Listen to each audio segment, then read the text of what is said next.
So perfect. So we're recording to the Asana 101. Like I said, what is Asana? How does Rand use it? What other competitors are out there?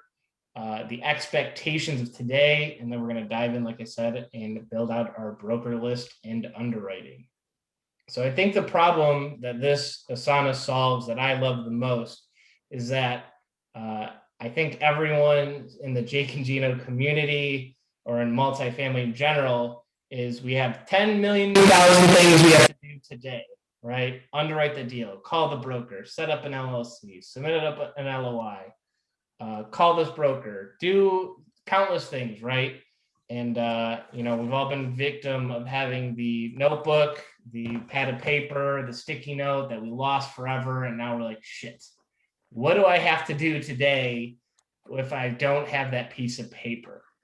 And so I think the biggest thing from this is let's get out of the day-to-day sticky note management, especially too, you're one person, right? Unless you even have a team, but even if you have a team, the goal should be to build your machine.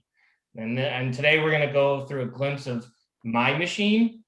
I don't expect it to be perfect or work for you, but I just want you to get one step closer into building your machine, right? So the biggest thing when I worked for Ernst & Young was to document, to show it. So, because then I'm going to have to showcase someone the next year when we do this task and show them step-by-step on how to do it. So look at Asana as your way to document everything and keep everything in one spot, and so that you build your machine to be successful. Because the last thing I want you to do is, instead of all those clocks and calculators, it's 10 systems to get one thing done. So it's just super important that we're building the machine and working together, because multifamily is hard enough, so why not have a machine that helps you go along the way?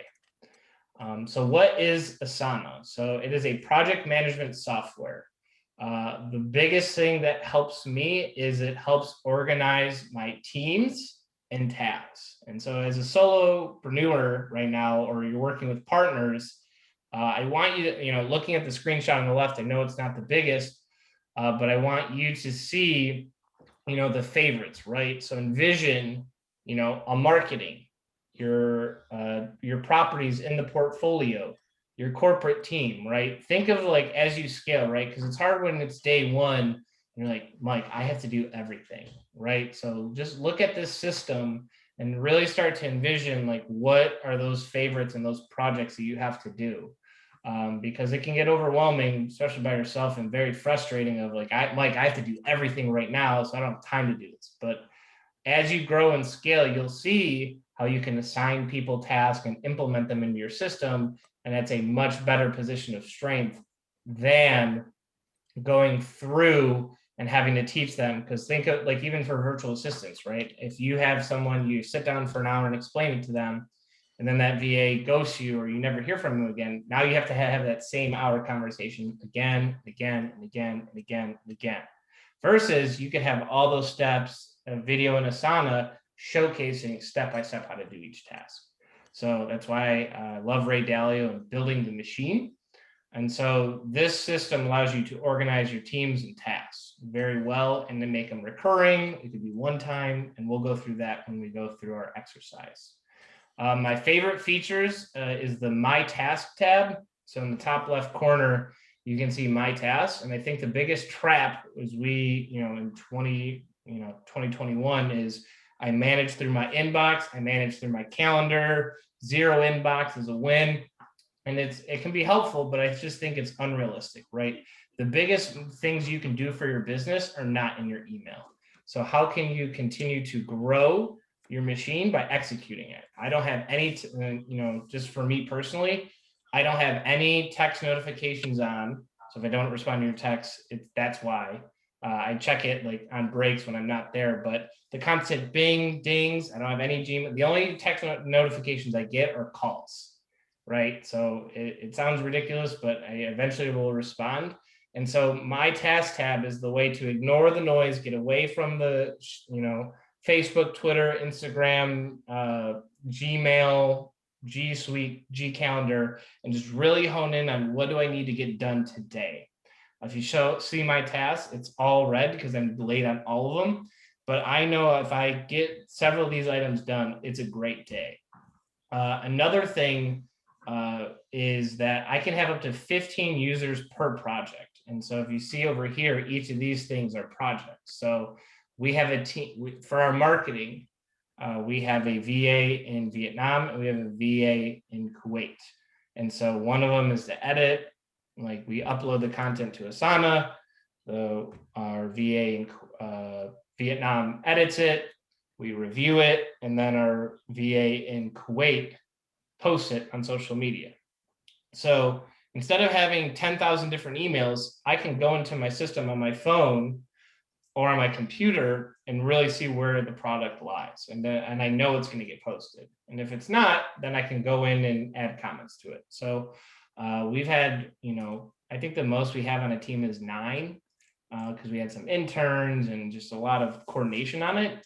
And this is, that's just a huge piece because 15 people on a team is a lot. And so you can get a lot done. Another favorite feature is the view styles. So over here, you can have boards, you can have Trello where it's like the card system. It can be calendar view. There's a lot of different features that really help you make sure you stay organized, and everyone doesn't have to look the same. You can have several different features with it. So that's super helpful. And lastly, it integrates with G Suite. So anytime I get an email, I can add the cards to my Asana and add my notes to it, and it's there. One thing I want to proclaim that Asana is not a CRM. I personally use it as a CRM, but it does no email functionality. It's just a very grassroots, reminder system because I don't want to have, we have a CRM, but I don't want to go to my CRM to, email someone else. I don't want to go over here. Like for me, I use it for calling brokers.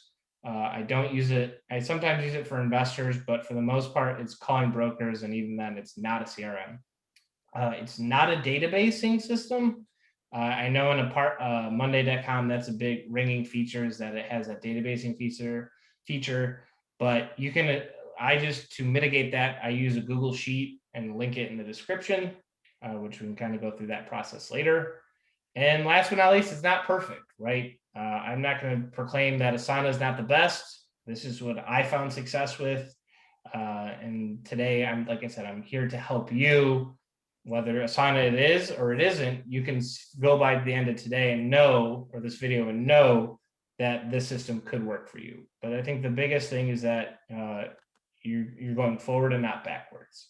And lastly, it's free, right? Monday.com is, it costs money. For me, it works, it's free. And the functionality on the phone is pretty succinct with what you get here. So the user interface is great.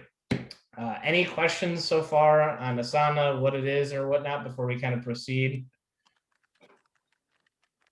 Are we good? Just want to make sure we're alive and well. So, all right. So how does Rand use Asana? The biggest thing, we use this for traction.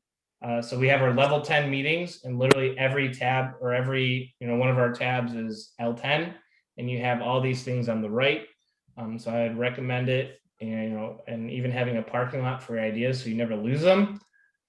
We use it for our social media calendar. So this isn't quite ours, but similar concept of, all right, here's the calendar feature live so I can see what's getting posted and when and reorganize it quickly. And then we use it for deal flow. So as you can see here, we're going to build it out today, but we're going to really dive in and see what deals have come in from what brokers, what you're aware of, so on and so forth. So I personally love it because I can put as many files in a deal as possible, as long as it's within, I think 100 megabytes, as long as you're not uploading videos. It's a very powerful tool.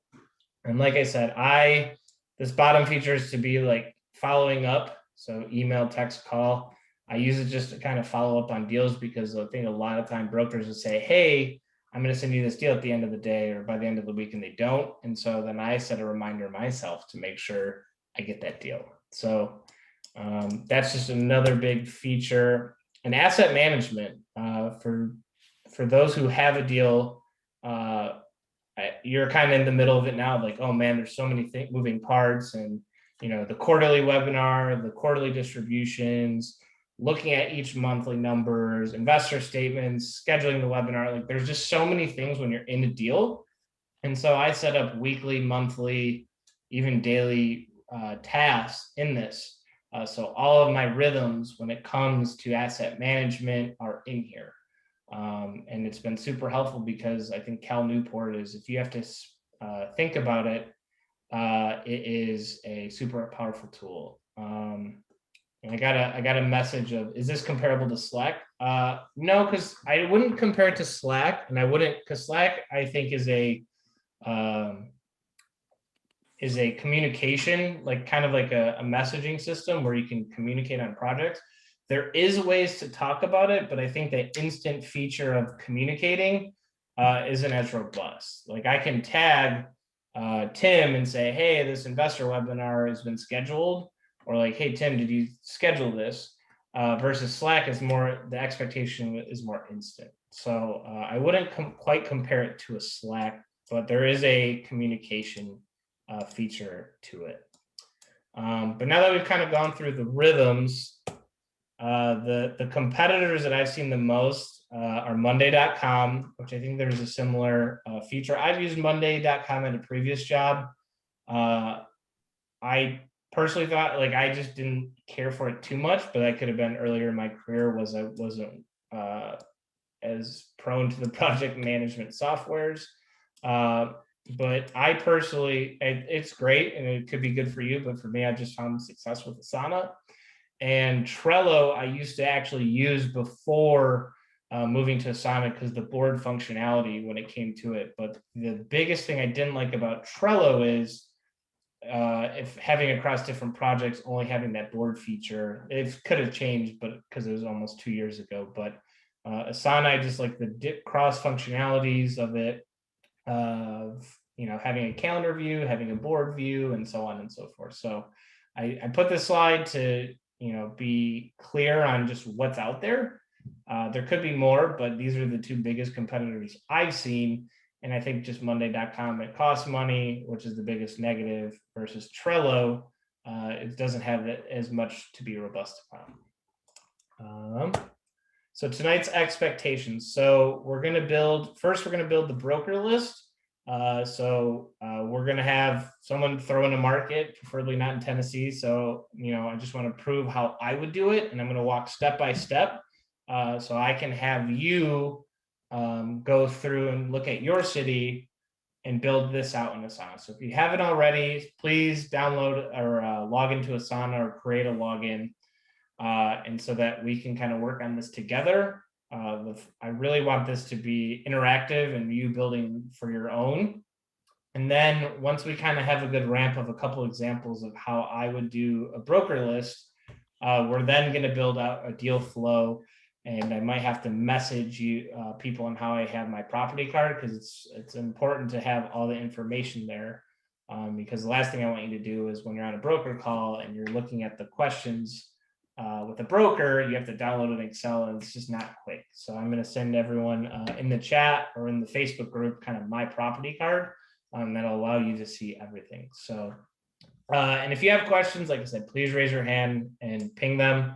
Like I said, I want this to be very interactive and I want everyone to walk away knowing that how to do it, how to set it up, and they feel confident with their setup so that they don't have to think about it. So last but not least, the biggest thing I want to preach is I don't want you to listen to this today and then it's been a week or it's been 3 to 5 days and you now you have a new app on your phone, you subscribe to another thing and you're not taking action on it. I think me included get caught up of it's not perfect, so why stop? But I'm telling you, the more you play in it, the better and more proficient you will get at it, the better it'll be and the better it'll work, right? And so I want us to think of the Ray Dalio process of this and really make sure you're going with this at a strength and building that machine. Because the last thing I want you to do is a year later you have 500 units and you're like, oh man, I'm just lost in my email. I can't get an admin. Like, it's just, versus you have this machine growing with you.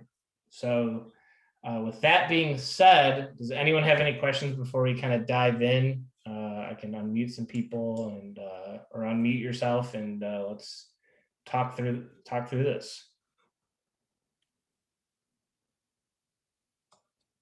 No questions. All good. Can someone at least give me a market, and we can go through that. And like I said, I will show you step by step on how to build Asana. I have a like a blank Asana, and I have Loopnet, because these are, I think, to be honest, the most you could, when you're starting off, great ways to kind of get started. So, all right, Shane's picking Tampa. So I'm just going to share Nico Salgado's Asana then, because it's already built out. But so yeah, Shane, we'll go Tampa. But first off, so this is everyone's first Asana, right? So this is what it looks like.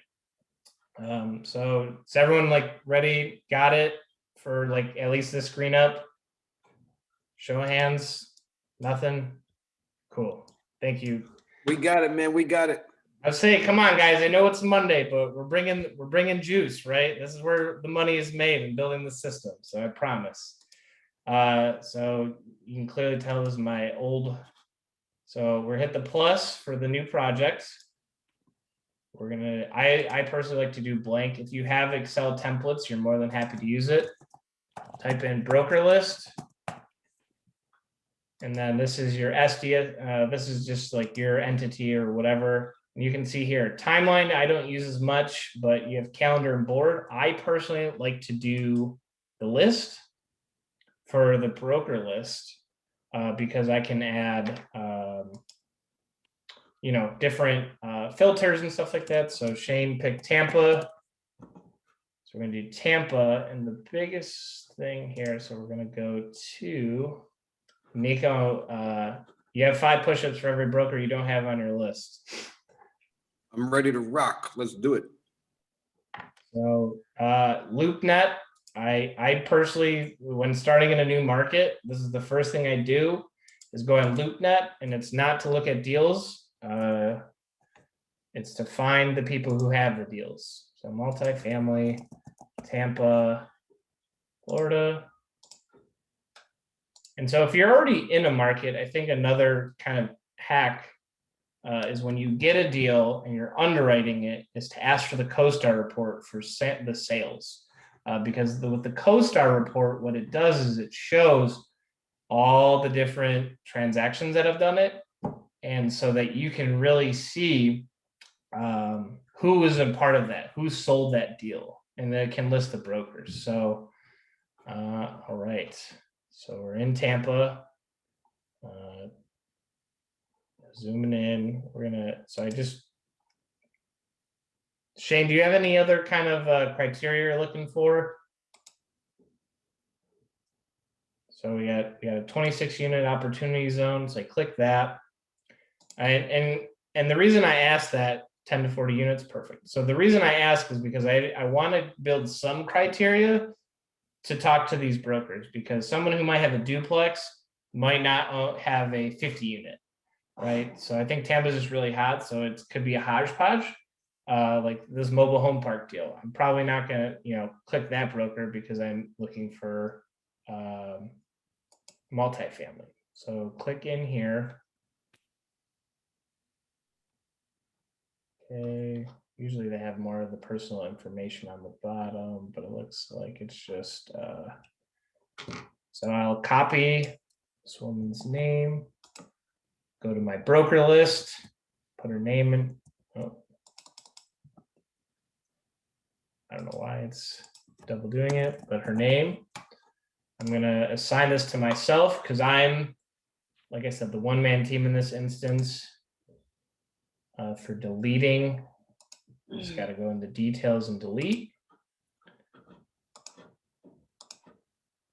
Super fun.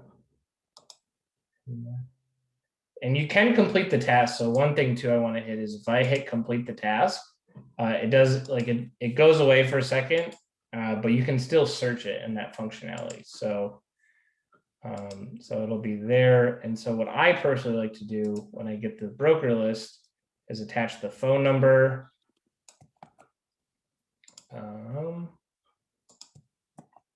Phone number, because then every time I call her, you might want to put the listing just so you can have it, just to, you know, get some other context, right? And so I can add anything to this file. So trying to see if there's any other information.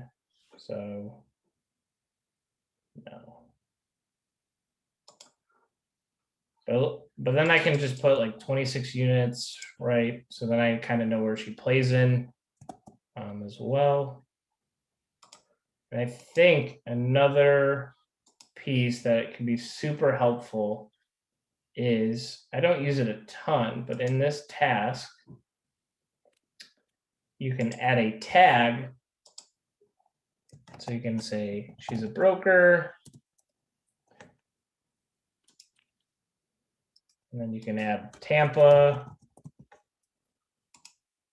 And then you can add her brokerage, right? Grimaldi.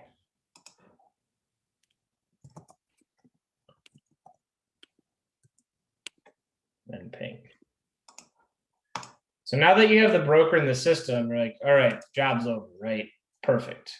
But that's not the case. I always add a subtask here so that I can call them. And the reason that you do a subtask is because if I change the due date to up here, and so if I did it today, anything I type in my notes in this comment section goes away. And I found it out the hard way, and I don't want anyone on this call to do that, because it is it's super hard to do that. So yeah, I just don't want anyone to lose their notes, because they're incredible, or you know, they're super helpful. So but yeah, so when you do it, don't do the tasks up here on recurring stuff. Put them in your subtask, make yourself the owner, because anytime you have a task, you have to have it assigned into your date. And so over here, we have the due date. And then set to repeat. Let me close this out. I think weekly would be too scary for them. When I was getting started off, I do periodically, and I do, sorry, it's not letting me scroll down. So I just make it full screen, and hopefully that works. If I keep clicking, it'll work. So it says days after completion, and I do 21 days. And the reason I do it after completion is because if I talk to the broker today, I don't want to do it every Friday, right? Or every other Friday, because if I don't do it, the task is still kind of there, right? And so I really want to make sure when I'm talking to my brokers, am I calling them, right? So the task is set for every 3 weeks, and I have to call them in today. And it's important to make sure you have someone assigned and you have a due date. And so if you have a team of multiple people, I think it's important to have like a parent task, right? So, you know, if you have a team and Tim has to call in the Carolinas, and Jim and Francesca are calling in Huntsville, I think it's important that, you know, they're assigned to themselves of who the parent is, but then, like, you know, Jim might have to call today, and then Francesca might have to call the next time. So it's just important to have these system and the parents. So any questions so far on this? Is it overwhelming? Are we confused? Tim, what's going on, man? You can just unmute yourself. Well, can you take it from the top? Because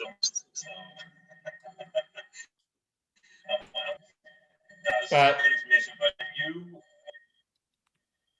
when you want to set a task, can you read it clearly so that you can have it repeated? Tim, I can barely hear you. What'd you say?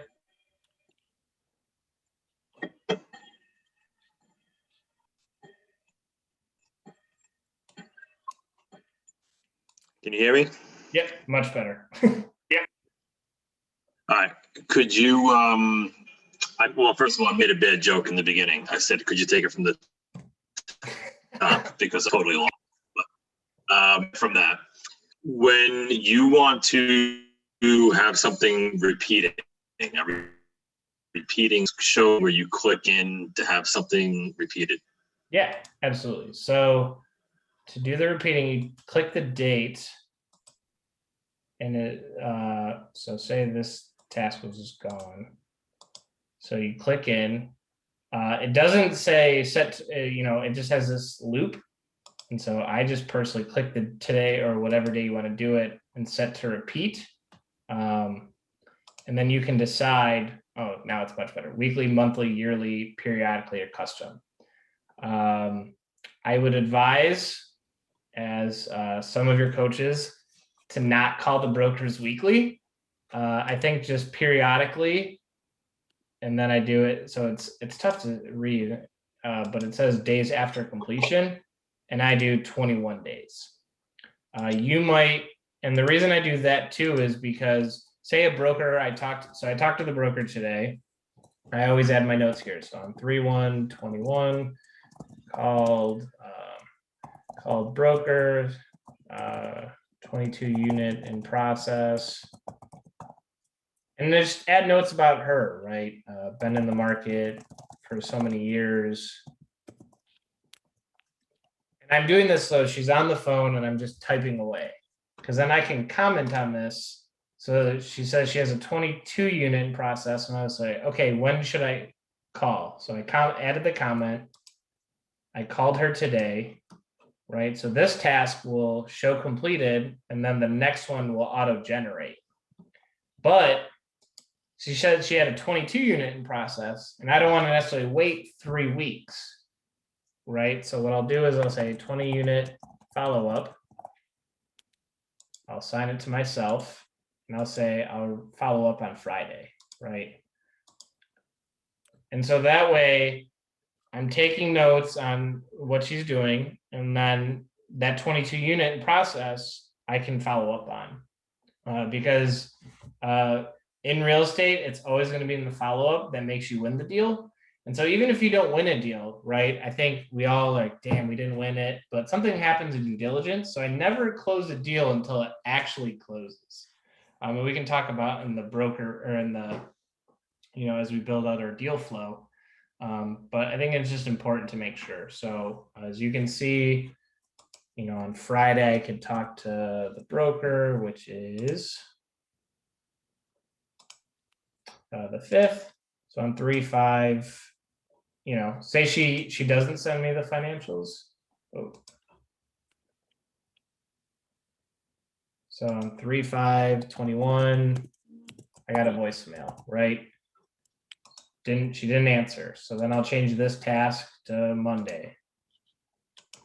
Okay, 3/8, she she finally sent them, right? And so then I can mark that task complete, right? So it's those little things, but then I went from, talking about a 22 unit to following up with the broker, because everyone's calling brokers and they can be all over the place, but this is your system to make sure you're consistently following up. And you might think it's being annoying, but it's being persistent to get that deal. So that 22 unit follows up. I have all my notes in here from, the first call, the follow-up, and and so I still have that system to follow up and continue to go. And I have all of my notes in here of when I called them, how many voicemails it was, so on and so forth. I do want to show really quick what happens if you do it, if you add the notes in here. So if I do it today, set to repeat, I change it to periodically. If I do it every 7 days, I say 3/1 called. This has happened last time. I mark it as complete. 3/5 call. Like eventually, I lose my notes, right? So, right, the task is completed here. But now I have to go through every single task and see the notes. Like, so it's not very efficient, right? So we have potentially more and more tasks, and it's kind of flooding our system with all these different tasks, but it's the same one over and over and over again. So versus here, I can see that I've called her twice and see all my notes in here. So does that make sense on everyone on how to set it up differently? Mike, Yes. so how can you get reminded of the task without having to go in? Yeah. So every time I open up, the best way to go is my Asana. So this is new. So you can literally just do like today. Wonder if you can. So you can literally just do it by these tasks. So recently assigned. I have mine, so it's just like by due date only. And so like today I have nothing, upcoming I have stuff, but I can hide it, and later I have this one. Right. So if I change this task to be today, it would come up into. So I like in my world, there's so many things like going on with marketing and stuff like that. So I live in my tasks, right? So then I can see everything. And for some reason, oh, here we go, by due date. So perfect. So here's all the things I have to do today, right? Is these things, and I have nothing in between. It'll never look this clean ever again, I promise. But you know, I can go. It eliminates the emails because I can go to my tasks and really see what I need to get done today. Or if I need to reschedule something, so say I can't do this today, I can't call her today, I'll call her Wednesday, and it's stinks. But think of this as like you're away from the noise of the Gmail. You're gonna have some noise with the calendar, but like if I had a successful day, I can look at my Asana and see what tasks I get done. So does that make sense? So it won't remind you like on your phone, you have an Asana task? You can do it on your phone. For Yeah, actually, me, it can, Mike. It can. I used it before, so it can remind you on email and notification too. yep, it can. I personally don't like having notifications on my phone. You can also sync it to your calendar. And so on the top right, let me pull up my calendar. So on my calendar, like see these things up here, it'll be like a list of all the tasks you have to do today. And so it can, but for me personally, the bumps and stuff, I know I'm just gonna have Asana up. I'd rather have Asana up than Gmail because then you can get distracted. So. All right, thanks. Yeah, absolutely. Any other questions on this? Thoughts, overwhelmed, fear? I'll do one more broker, and then we'll kind of go through it just to run through one more time. So like I said, clicking here to trying to find like the more multifamily. Oh, here we go. Oh, it's gone. Oh, here we go. 12 units. Okay. No, if it's the same broker. But this is just kind of how when I first got started, I just built lists, right? You could do this on LinkedIn. I think Loopnet is like a quick way. And generally what I've seen too is the broker you call will present you this deal. And we all know Loopnet deals are the absolute best. And you should all buy them all off Loopnet.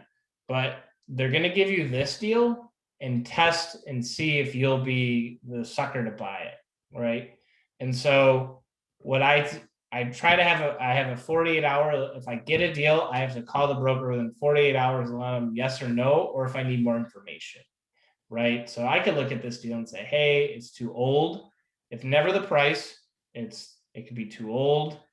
The median income could be super low. I'm not a huge, I prefer, this type of asset, right? But you don't want to tell the broker everything up front, because then if you have too fine of criteria, you're not going to get any deals because it's hard.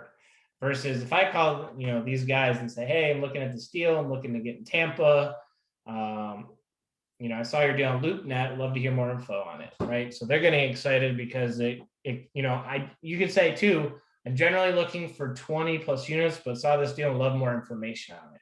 You're building rapport, right? All right, how quick is he going to get back with us? How much, what's their criteria? What are they looking for? And like, you can really show how savvy of an investor you are by just being responsive, being quick to call out deals. And then the most important thing is the follow-up and saying, hey Avery, I looked at this deal. I love the area, but for these things, the age, median income, etc., it's no. Do you have anything else in the hopper, right? And so that's when they can, if they had a good experience on this deal, even though you said no, there's power of their, the off-market deal that everyone's hoping for, right? And to be honest too, a lot of times they might not answer your call until 3-4 times. So it's just being persistent, right? Even now I have brokers that I've tried to talk to since a week or two ago, and they have a deal on market. That's just the nature of the business. So by no means am I saying give up, but I just want to set clear expectations of it. So you might have to fill out that questionnaire as well. So do you put all the brokers on a deal that you find on LoopNet, or just one of the brokers to follow up with that brokerage? I do. So it depends. So like, for example, we have a brokerage that's in Nashville. And there's like 3 or 4 brokers on the team that I talk to. But for instance, what I would do is, so I would do Avery, Jordan, the other 2 guys, and I would do each one of them, but I would stack it. So I call Avery week 1, Mark week 2, and Zach week 3, right? So then your chances of getting answer, it's like exponentially higher, right? Because then, okay, it's always a rotation that I'm calling this brokerage every week, right? So if I talk to Jordan, great. If not, I'm talking to Mark. Like it increases, but it's a relationship game. Connect with Zach Moore or Avery, like it. I don't think it's smart to have one person for one brokerage, because you never really know what happens, and everyone progresses or goes. Like I had one broker contact for Cushwake. They switched firms, and now I don't really have anyone in that brokerage. So people come and go, but it's just important to kind of have all that information. Does that make sense? Yeah, like I know Franklin Street, they use a CRM, and Mark and Avery, they document everything in it really.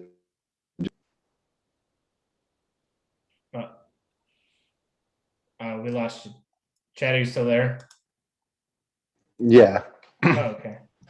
I know that both of those guys, Mark and Avery, they use their CRM and document everything in it pretty religiously. So yeah.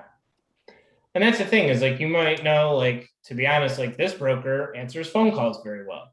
This one texts. The third one could email, right? So there's so many different ways to do it. So adding and to be honest, it's all going to be their same info, right? But I have to call them today. I click set to repeat, do it periodically, and I try to do it for 3 weeks, but it won't let me. And I think sometimes it doesn't. There we go. 21 days.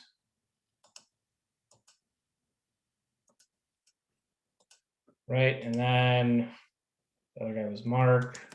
So then I'll set him, and it's kind of knowing if it's the same brokerage, right? I'm not going to call all 3 in the same day. Like I said, stack the deck so you can win.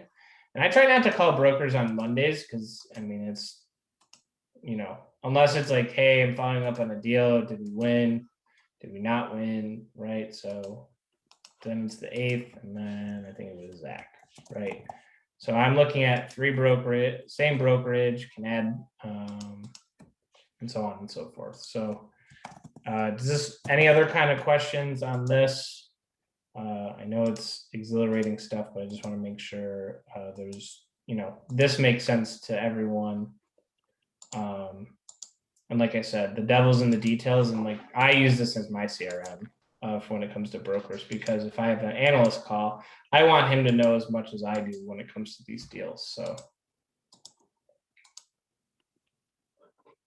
are you guys ready to do the deal side of stuff?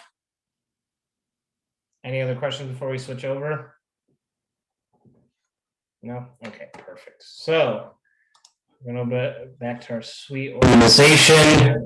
We're going to do a blank project. We'll call it deal flow. And this time I like to use the boards. And I have mine up on the side because I know it's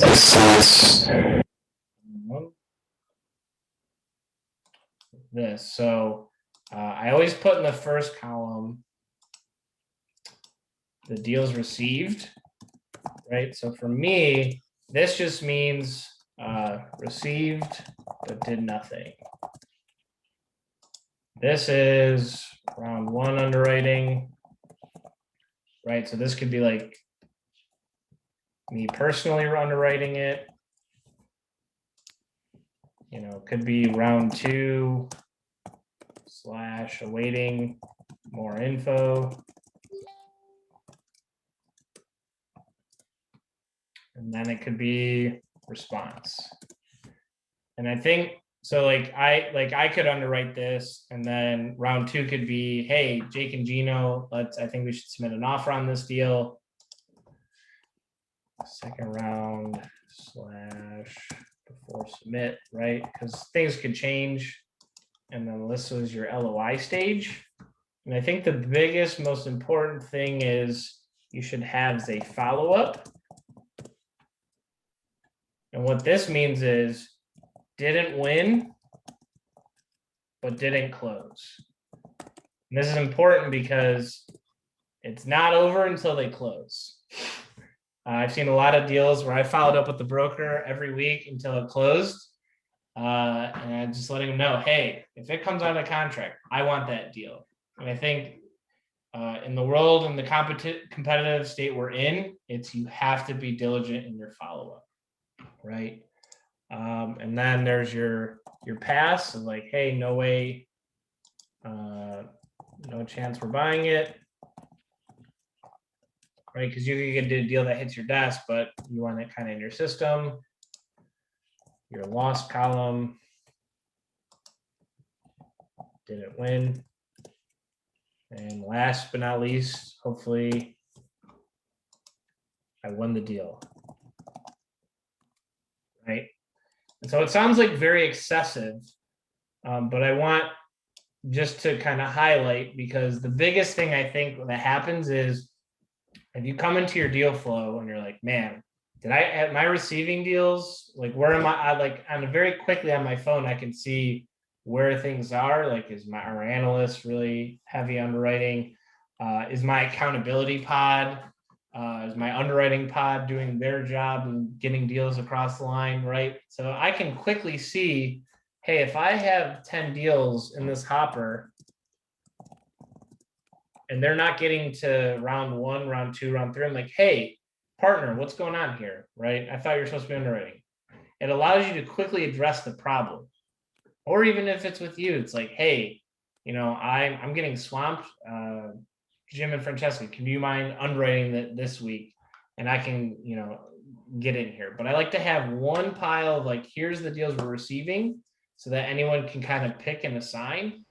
And then it's kind of going through underwriting, right? And so I'm going to pull from my Asana kind of the Q&As that I ask, so that I can quickly assess when I'm on the phone with the broker what it is. And I'm going to send it in the chat and in the Facebook group once my computer loads. These are all the things that I consider on every single deal. So I got to find the chat. So it sounds like it's going to be a lot, and I don't know how it's spacing, but here's all the things that I consider that I have on my card, right? And so when I'm looking at a deal, first thing I do is I copy it from a card. And here's what it looks like. So property name. what I like to do is actually template this out. So template property card. So instead of having to look for that detail, it's always right here. So I can copy and paste it. And so if I'm like, hey, go in the property card and kind of copy and paste it, here it is, right? So let's look at one of these deals in Tampa. Let's look at the first one, because I think that was more apartments, right? So first off, I can link the deal here, right? So, and I look at this as anyone who looks at this deal can quickly assess what's going on with it, right? So property name, like the address is 8401 North 10th Street in Tampa, Florida. So, right, so then I pulled that so someone can see. And I'm just going through all this information, right? So property name, your build, number of units, the unit mix and the average units, because, and I've accumulated this over time just because being on a lot of weekly calls with Jake and Gino, they ask a lot of questions. And so instead of me having to download the underwriting template, figure out, where their information is, I built this out. And so I'm giving you this as like a shortcut to be like, and I can access this quickly from my phone too. So if I just throw on a speaker call, here it is, right? So there's does it have a price? Oh, yeah, 2.71 million, right? And so, because the last thing you want to do is constantly go back and forth on it. Like here's the price we would pay for it in your underwriting, looking at some of the cap rates, the median income, which if you're not my student, this is kind of my stress test for the deal. And then I always look at FEMA as well. So geomap.ffiec.gov. I'll throw that in the chat. I see my students nodding, so I know they know they've seen this before.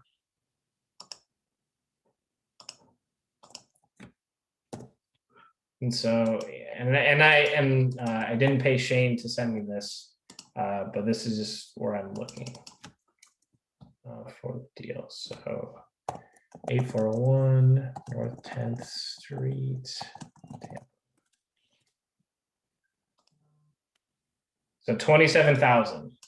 Pretty dicey for my investing criteria, right? Because Shane, everyone has their own criteria, so I'm not saying, but I can really look and okay, across the street's 51, and I'm looking at this middle number. So 54, 33. So it seems like, some potential upside, but it seems like this area being $27,000 is pretty dicey, right? It's near the university.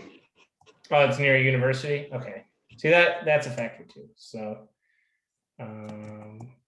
it being in Tampa, I'm going to assume it's in a flood zone, just like most of Florida, but never assume, right? And so even though I'm, I like say I was working with Shane and it's area of minimal flood zone. So I would say it's zone X because it's not in this blue. You might see orange, but generally no colors, you're good. So, and so having this many documentation points is important because it does two things, right? So if me and Shane will work on the deal and I'm round one, Shane's round two, Shane could peek into my underwriting and hold me accountable. Hey, Mike, I saw you're working on this deal on 10th Street. I noticed a lot of information's there. What's going on with the deal? And I can add too, awaiting financials, calling mortgage broker to get debt quotes, scheduling call with coach, LOIs are due or call for offers. So I can make this as robust as I want, but Shane can, the more details you provide, the less questions you have to answer, right? And so I can, if Shane was on my team in Asana, I could tag Shane. You know, what are your thoughts on median income? Seems low, right? So it's not tagging Shane, but I've tagged like our analysts on review notes. It's like, hey, I wouldn't do this, or I would consider this. But I can tag people, and then this inbox feature, it'll have a yellow circle so they can see all the things that have been tagged with them. But I think it's just important to, you know, call to offers could be the end of the month. I'm going to schedule a call with my coach the week before, right? And so to your point, let me kind of build this out more so I can showcase the task piece. But then that way, Shane doesn't have to ever worry, or my team ever have to worry about what's next in the hopper, because I'm not stepping on toes, right? So the broker better give me financials Friday, and I'm going to follow up, right? And so, like, it does two things. Like, Shane's not going to peek into my underwriting because it's just not done yet. And if Shane wants to look and see what's kind of the status of it, he can kind of go through and see everything I have in the hopper ready to go. And I want to do two things before we look. One thing I like to do is I tag this broker and on this deal, because I can see all, like, it's just like a quick shortcut to her. So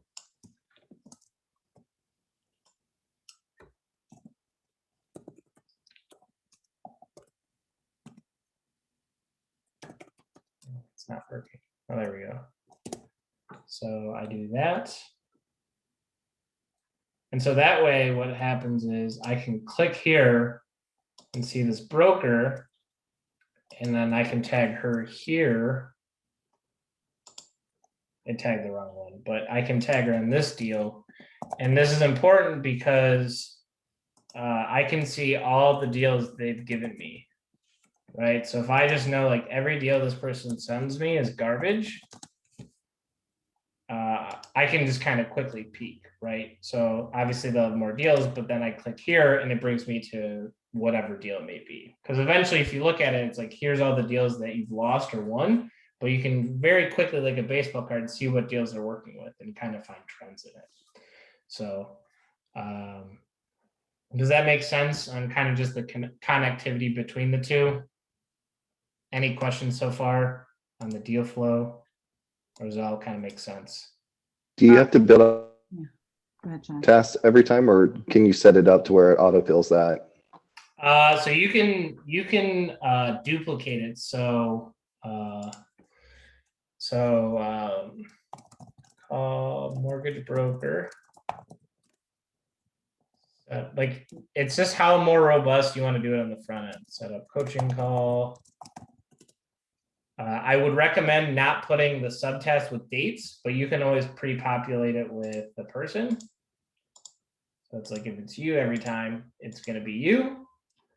And I'm going to spell mortgage properly because I don't want to build a bad task.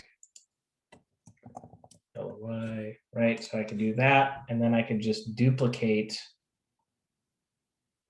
this task and change it to the deal of a lifetime. And so it takes everything in. And it'll take a second, but the deal of a lifetime is here with everything in and all the subtasks. I didn't check assignees, but if I checked assignees, all these would have been me, right? So it depends on how robust you want to be, but it just depends. Does that answer your question, Chad? Yeah, that answers it. It's kind of nice that you don't have to build it every time. Absolutely. And Jim and Francesca, you had a question? Yeah, you might have went over this, but I just wanted to know, as far as the toolbar is concerned, you have overview, list, and board. How did you build that into your toolbar where it says board? Oh, this is just how it looked like. So every, so if you say you didn't like this board view and you wanted a list, it'll just change it to a list view. Right, Okay. so Did you have might to like, add anything? Did you have to add anything to get that there? Because like I have one, but I don't have where it says board. Like mine says list, calendar, and files. I don't have board. do you mind sharing your screen? If there's important deal flow on it, you don't have to share, but Oh, I don't want to keep anyone. We could always go over it another time. okay, we can do that too. But Yeah, you should, it might be already in board, so that could be why.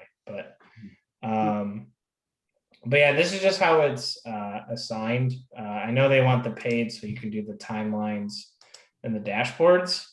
But essentially, I say keep it simple. Here's your boards, and the best part is say the deal. Like the most important thing is once you have looked at deals a lot. I can look up 810, and it's important to have 810. Like I can look in my entire deal flow. Oh, 8401. Otherwise, I can look up the address, and I can see that I've underwritten this deals, and that's happened already within the last 6 months. Of, hey, one broker sent me this deal, and this broker sent me this deal, and now it's getting relisted again, right, as an off-market deal. So by keeping the address in here, it's like that unique identifier, so you don't have to like constantly look back and forth and see it. So I think it's just important to never delete deals, mark them complete if they're truly lost. But as you continue to be in these markets, you don't have to spend that time testing the areas, because you can see, hey, the Whisper was 2.7, we paid 1.3 for it.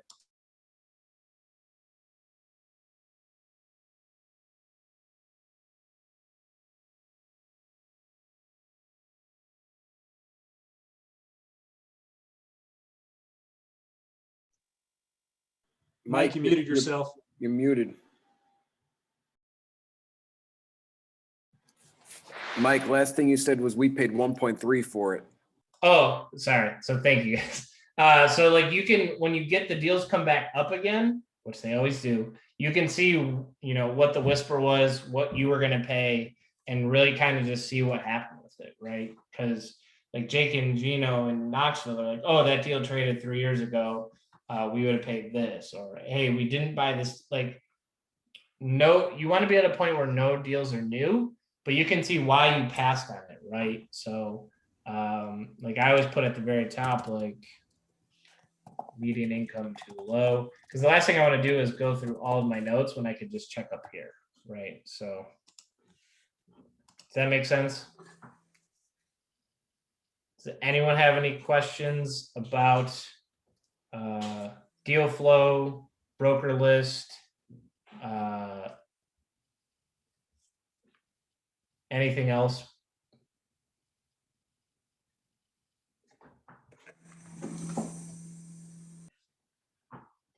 No? Are you guys, was this super helpful? We'd love to kind of get some feedback on your guys' end of seeing, like, taking away what I can do to make your guys' life easier. And I'll stop the recording. So